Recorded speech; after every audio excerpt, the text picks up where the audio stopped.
Bom, gente, meus irmãos, boa noite. Pelo menos para mim agora é noite. Eu gostaria de falar um pouquinho, continuando o nosso assunto, né? Aquele assunto dos ensinamentos de Jesus. E eu estou falando um pouco sobre parábolas, é o foco neste mês, né? Neste período. E hoje eu quero falar sobre Lucas 15. Lucas 15. Nesse trecho, Jesus conta algumas parábolas. E cada parábola tem um nome diferente, né? Nas Bíblias. Tem um título que foi dado pelos tradutores, por aqueles que organizaram a Bíblia. Ou pelo menos a nossa Bíblia, né? A nossa Bíblia em português. Mas, de fato, o tema destas parábolas em Lucas 15 é a grandeza, o tamanho do amor do Pai. Como Deus é, de fato, um Pai amoroso. E Jesus, através das parábolas, ele transmitiu essa grandeza, essa profundidade do amor do Pai. Começa, na verdade, falando que Jesus estava ali sendo acusado pelos religiosos, pelos fariseus e tal. Ele foi acusado de, olha, você come com os publicanos, com os pecadores. Gente, você come com eles, naquela época, o que é que eles estavam dizendo? Você anda com eles, você é um deles, você comunga com eles, tem comunhão com esses pecadores. Não é tudo a mesma coisa, é tudo farinha do mesmo saco, né?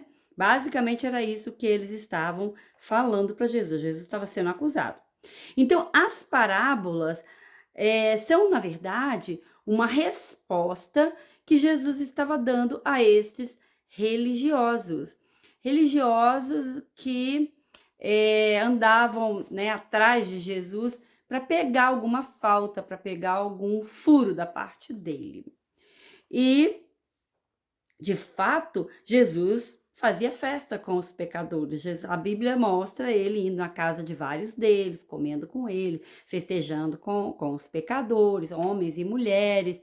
E aquilo não era muito ortodoxo. Não era uma coisa assim legal, não era uma coisa que os religiosos da época aceitassem muito bem, porque eles faziam grande distinção entre eles e os pecadores. E os pecadores ficam do lado de fora, não participam das festas, né, das reuniões. E Jesus era o contrário. Ele ia para casa mesmo da galera e sentava lá e comia e bebia e tal, e conversava, né? E se permitia ser abordado por mulheres, ensinava a elas, inclusive, o que também não era nada ortodoxo, né? Tinha discípulas com eles e com ele, né? Então, isso era os religiosos, pelo menos, eles viam isso como uma grande afronta, né? Um desaforo. E aí Jesus conta 3 parábolas. E a primeira parábola da ovelha perdida, que a gente conhece muito bem, do pastor que tinha 100 ovelhas, uma se perdeu e ele vai em busca dela. E aí quando encontra, volta, né? Deixou as 99 e volta e faz uma grande festa. Então aqui tem um elemento de que ele perdeu a ovelha, mas depois ele achou. E no final das contas ele deu uma grande festa, né? Se alegrou. Depois ele vem com a parábola da dracma perdida, que a mulher perdeu a moeda dela, o dinheiro dela. A gente não sabe, talvez aquele dinheiro fosse o dinheiro das compras, né? O dinheiro das compras do mês, o dinheiro, né? A garantia dela, a gente não sabe. Mas o fato é, ela perdeu e ela procurou até que ela encontrou. Ah, encontrei! E ela deu uma festa também. Chamou as amigas e fez ali um chá, né? Chá das 5 com as amigas. Fez alguma coisa e festejou, porque ela estava muito, muito feliz. É bom demais, né? Quando a gente acha dinheiro. Aí, assim, eu de vez em quando acontece, né? Põe um dinheiro sei lá, num bolso, num cantinho e esqueço aquele dinheiro. Aí depois, quando eu vou, pá, eu achei o dinheiro. É como se eu tivesse ganho o dinheiro novamente, né? Oh, que legal! achei. Não estava contando com esse dinheiro, nem sabia da existência dele. Dá uma coisa boba, mas a gente fica bem feliz, né? E aí, Jesus vem com a terceira parábola, que é um pouquinho mais longa, né? Ela é bem detalhada e tem alguns elementos a mais. Embora ela também se refira a perder, achar, se alegrar, fazer festa. Ela tem todos esses elementos das outras parábolas e tem um pouquinho a mais, porque ali Jesus cavou mais fundo, né? Ele penetrou mais no coração dos fariseus, dos religiosos, dos hipócritas. Essa terceira parábola, que a gente já conhece, eu não vou exatamente repetir, assim, ler, fazer uma leitura bíblica, mas trazer, assim, alguns dos elementos, né? A coisa interessante é que os fariseus, eles tinham uma ideia de Deus que não correspondia com a verdade, não correspondia com a realidade. Por isso que Jesus vem e revela Deus, um pai amoroso, humilde, manso, um pai misericordioso. Mas essa imagem não corresponde bem com aquilo que os fariseus pensavam. Então, essa parábola, ela não deixa de ser, ou melhor, os fariseus, eles sentiram, né, pelo menos a maioria deles, como que uma afronta, uma heresia, um absurdo. Mas lembra que eu falei que as parábolas, elas têm esse propósito de tocar os corações que já estão quebrantados ou no processo de quebrantamento. Mas aqueles que estão endurecidos, eles ficam mais endurecidos ainda, né? É pior ainda as coisas para eles, porque aquilo endurece eles mais ainda, porque estão cheios de orgulho, né? E outras coisas mais. Então, a parábola é basicamente o quê? Um pai tinha 2 filhos e ele tinha muitas posses. Ele era rico, né? Tudo na parábola você vê que ele era rico. Só que riqueza, hoje a gente pensa em riqueza de um jeito. Mas naquela época, riqueza não é dinheiro no banco, que não existia isso, né? Então o que era riqueza? Terra, basicamente era isso, terra. Terra para plantar, para criar ovelha, sei lá, outro tipo de animal. E filhos. Era muito, e por isso as mulheres, era muito importante ter filhos. As mulheres que eram estéreis, elas sentiam assim, a pior coisa do mundo, a pior desgraça que podia acontecer com uma mulher, porque ela não daria herança, ela não daria riqueza ao seu marido. Então, os filhos eram necessários, eram importantes, porque eles iriam não apenas transmitir o legado da família, mas eles iriam cuidar dos pais também, quando ficassem mais velhos, e eles iriam dar honra aos pais, dar orgulho aos pais, né, cuidando daquilo que lhes foi outorgado, né, deixado. Pois bem, então, esse filho mais novo, ele pede a parte dele da herança. Bom, isso já não é uma coisa muito legal. Pedir a parte da herança era considerado assim uma maneira de matar o pai. Morre logo. Eu quero a minha parte, eu quero a minha herança, né? Nem hoje isso não é aceito, quanto mais naquela época. Mas o pai, ele deu. Agora, para dar herança, não era dinheiro, né? A gente sabe disso, mas tinha que transformar em dinheiro, em ouro, alguma coisa assim, algum bem que o filho pudesse carregar.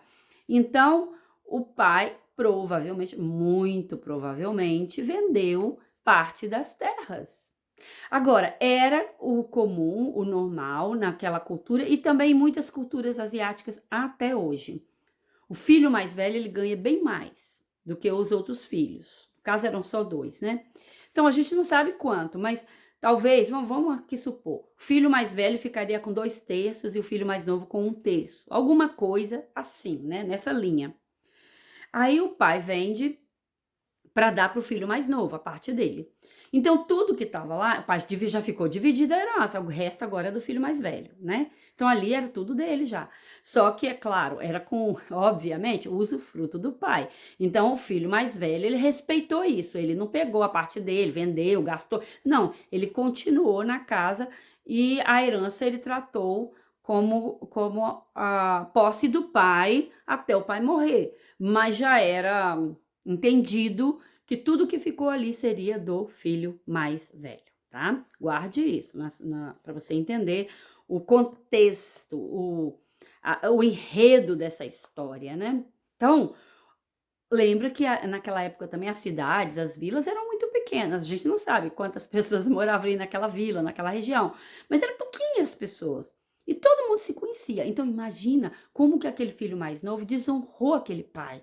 Claro que todo mundo ficou sabendo o que ele fez, ele praticamente matou o pai, né, fez uma coisa assim que envergonhou muito a família e foi embora. A Bíblia fala que ele foi para um lugar muito distante. E pela história, a gente entende que ele, um israelita, ele foi viver numa terra de gentios, né?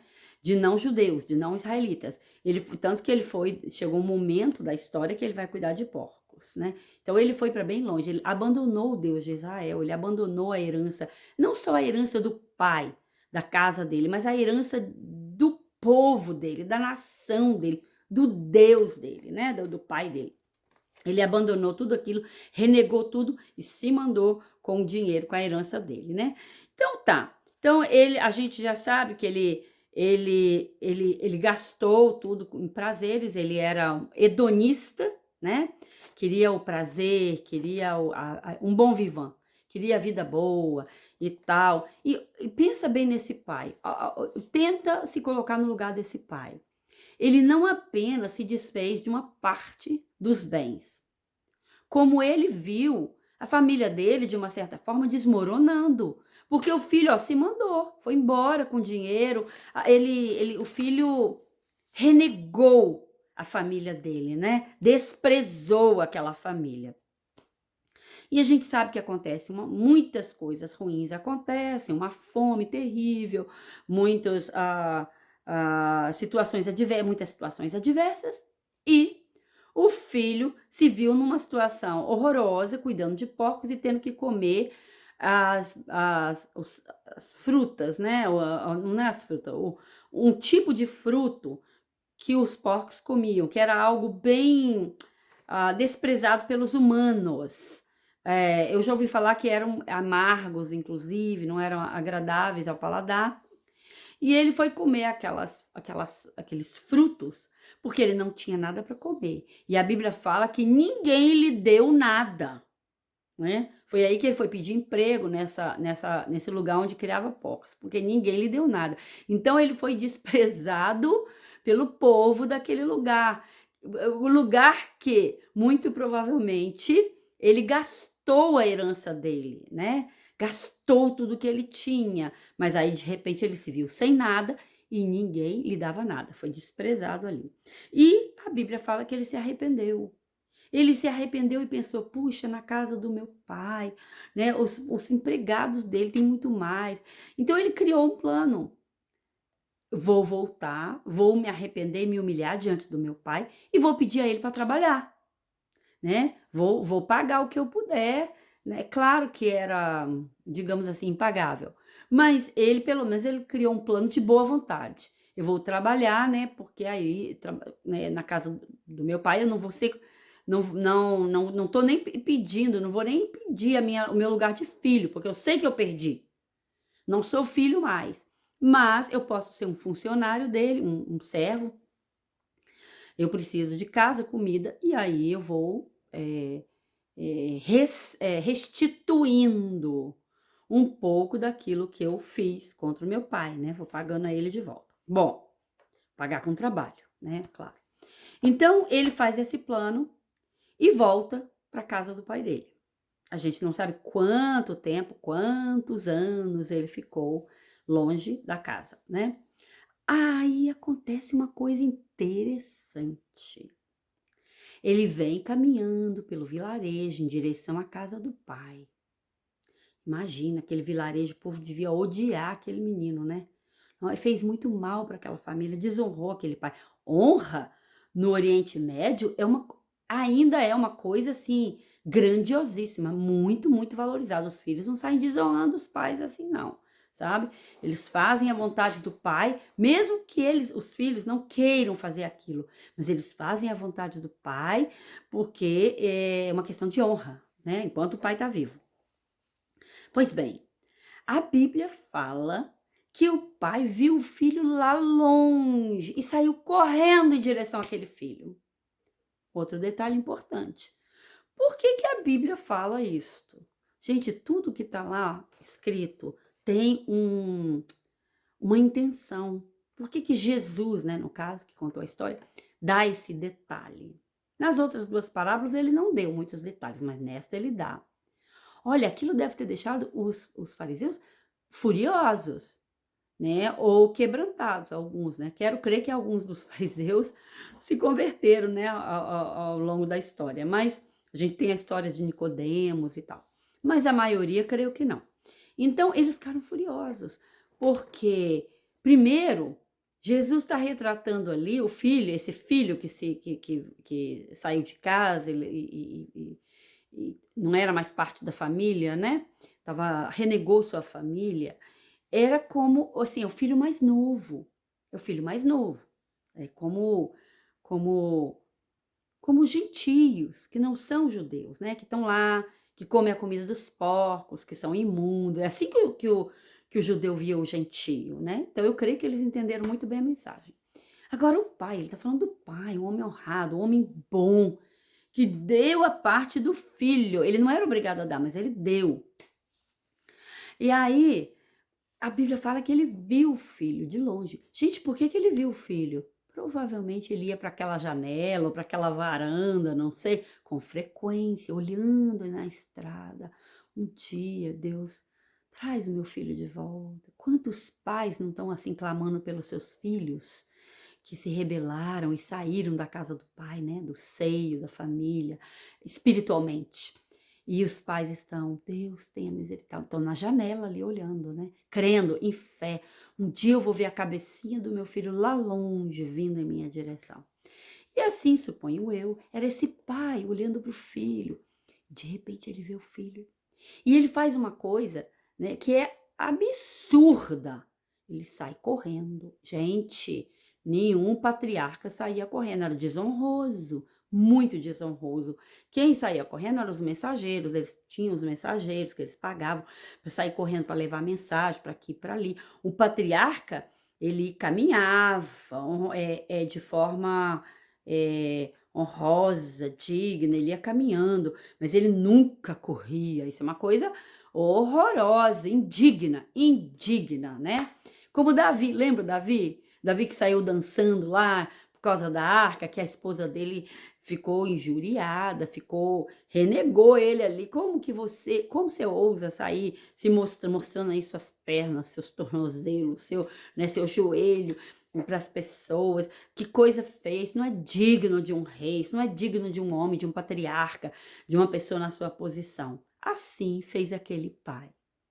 Então isso já, como eu disse, enfureceu, porque ele estava entendendo que o pai, na história, representa Deus. Deus, na visão dos fariseus, nunca faria uma coisa dessa.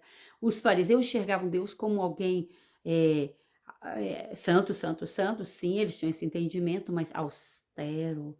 Alguém que tem nojo do pecador, né?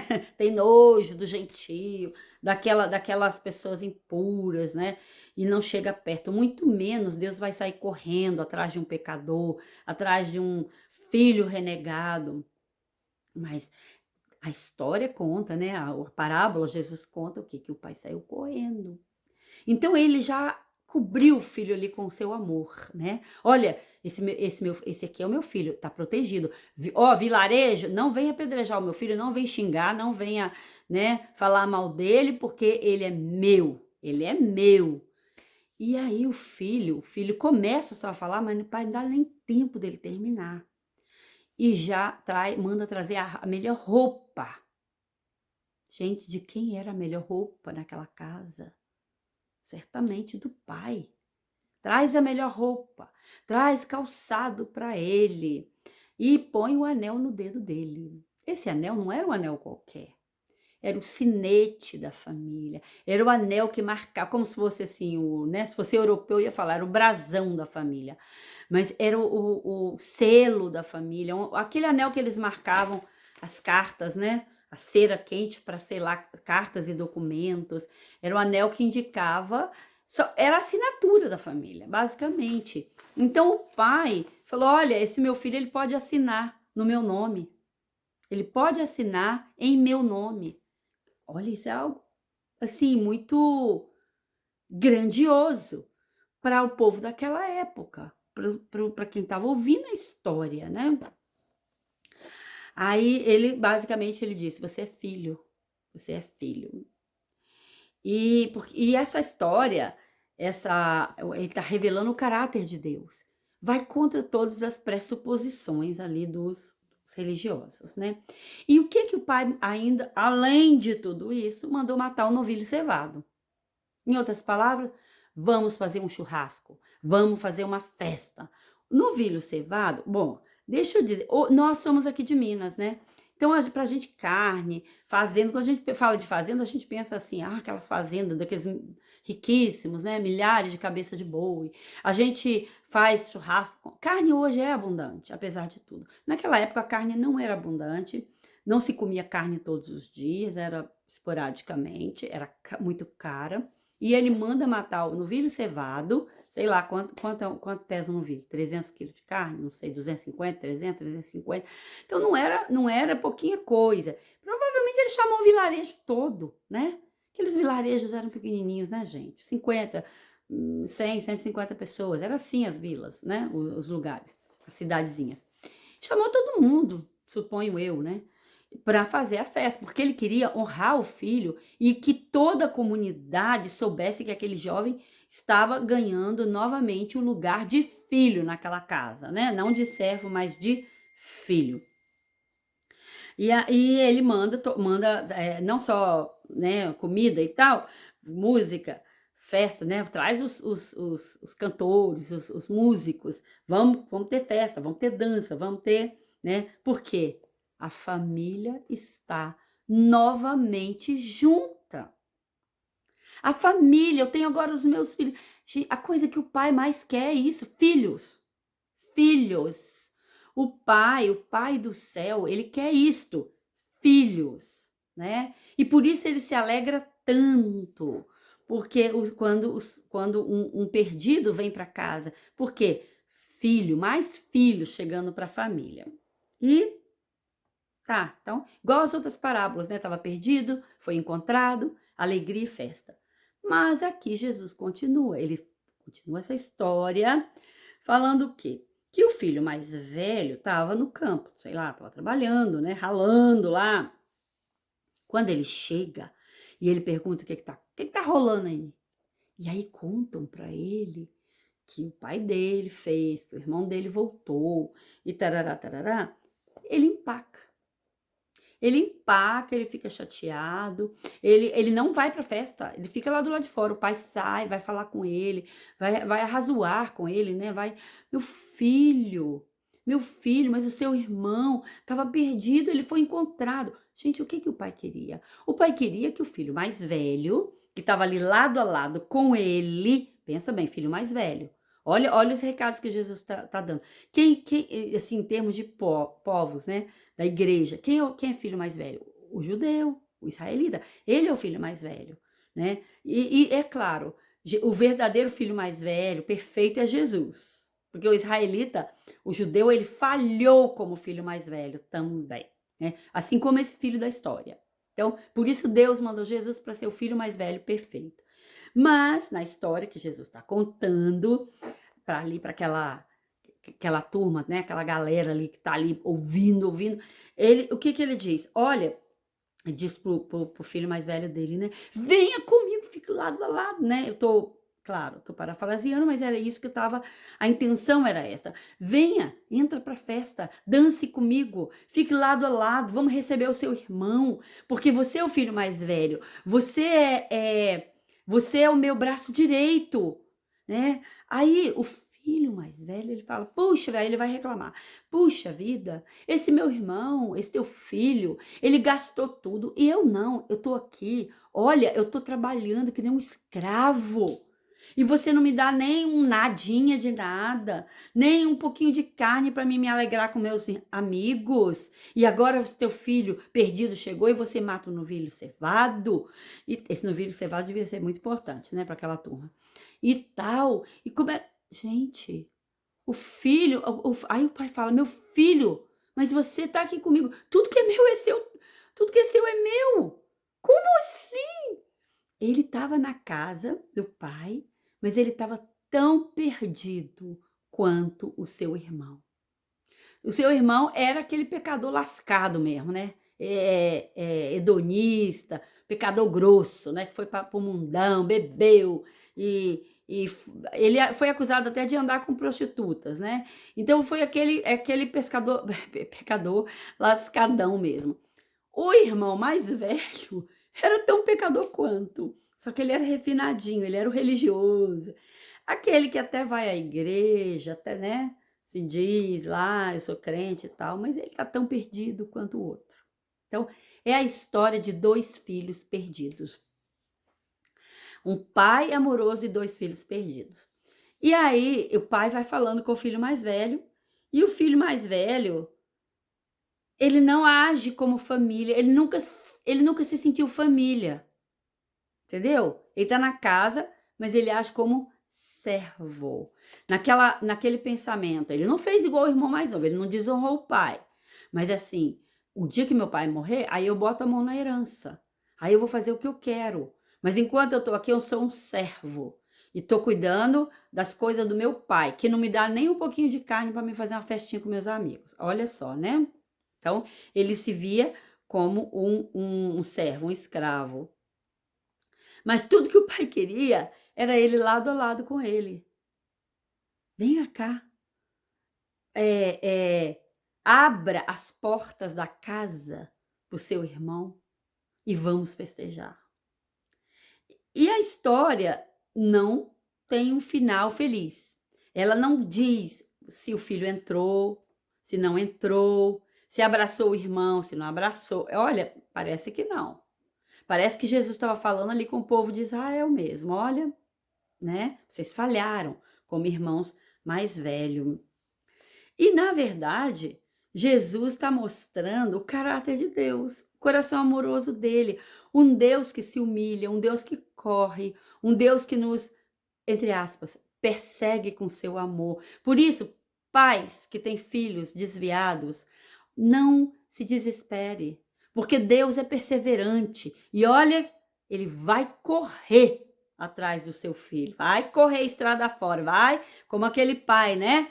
Mostrar os tornozelos, o joelho, as pernas, sei lá, né? Sair correndo. Ele teve que levantar o vestidão, né? A camisolona, a roupa que eles usavam na época, né? Então ele realmente se mostrou numa posição bem indigna para a sociedade. Então Deus é assim. Deus, ele se mostra às vezes, não é indigna a palavra que eu quero usar, mas de uma forma às vezes não convencional, né? Não aquilo que a gente está esperando, mas ele faz porque ele sai do caminho para ele correr atrás do perdido. Você está orando pelo seu filho, pela sua filha, pelo filho do seu amigo, né? Por alguém especial? Saiba que Deus vai correr atrás desta pessoa, porque ele é misericordioso. É isso que Jesus está dizendo aqui, né? E ele, o Pai, dá uma festa. Por isso Jesus sempre fala muito de festas, né, nos evangelhos. Ele dá uma festa. Aquela festa para mostrar a alegria dele, sim, mas é sempre escatológico também. Jesus tá falando duas coisas, a alegria do Pai, mas está falando da alegria do Pai no céu. E está falando o quê? De uma festa que vai acontecer um dia. Essa festa é o quê? É o encontro do Pai com seus filhos, todos que estavam perdidos. Porque todos nós estávamos perdidos. Todos nós fomos alcançados pela misericórdia do Senhor, né? Essa festa do retorno do filho para casa mostra a alegria de Deus quando alguém se converte, quando alguém chega diante dele, quando ele tem a chance de novamente abraçar os seus filhos. Então, eu pelo menos, o que que eu aprendo com isso? Que eu não devo ser dura como os fariseus, né, dura e achar que Deus é assim e que, eh, aquele olhar pesado sobre o pecador, sobre aquele que não está bem, ou sobre aquele que não entendeu ainda algumas verdades. Mas, meus irmãos, se tem alguma coisa que nós temos que aprender com essa história, é ter misericórdia e leveza. Leveza, porque a obra é do Espírito Santo, a obra é de Jesus. Nós não podemos fazer nada. Nós não temos que o que a gente pode fazer é agir como irmãos mais velhos e ajudar o pai a abrir a casa para os que estão perdidos. É isso. Deus abençoe e eu espero que você tenha conseguido refletir um pouco nessa história dos filhos perdidos, dos perdidos que foram achados.